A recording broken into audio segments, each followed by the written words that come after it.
Hare Krishna. Cooking for কৃষ্ণাতে সকলকে স্বাগত জানাই। আমার আজকের রেসিপি একাদশীর সাবু মাখা।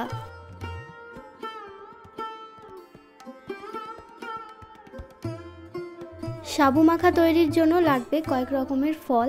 তো যে কোনো রকম ফল নেওয়া যেতে পারে। আমি এখানে নিয়েছি তরমুজ, নারকেল, আপেল, কলা, শাঁকালু, শসা, আঙুর আর খেজুর। আঙুরের বদলে কিশমিশ নেওয়া যেতে পারে। তো প্রথমেই নারকেলটাকে কুড়ে নেব, এরপর ফলগুলোকেও ছোট ছোট পিস করে কেটে নেব।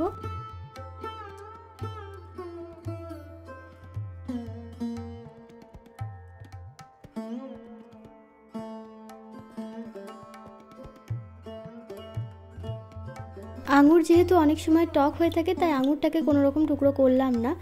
এছাড়াও যে সমস্ত ফলে টক ভাব রয়েছে সেগুলো দুধ দিয়ে কোনো কিছু মাখার ক্ষেত্রে ব্যবহার না করাই ভালো। ফল কাটা হয়ে গেছে। এছাড়াও লাগছে দুধ, গুড়। এখানে আমি খেজুরের পাটালি গুড়টা নিয়েছি। আখের গুড় বা চিনিও ব্যবহার করা যেতে পারে, তবে গুড় ব্যবহার করলে টেস্টটা ভালো লাগে।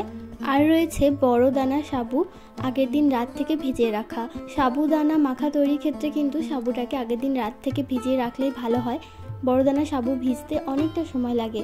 আর আমি আগের ভিডিওতেও বলেছি, আমরা একাদশীর ক্ষেত্রে বড় দানার সাবুটাই ব্যবহার করি, ছোট দানার সাবুটায় ভেজাল থাকে।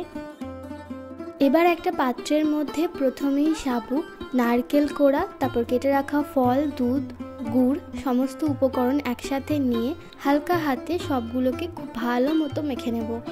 কলাগুলো টুকরো করে না দিয়ে চাইলে আগে থেকে চটকেও নেওয়া যেতে পারে, তাহলে কিন্তু খেতে আরও ভালো লাগে।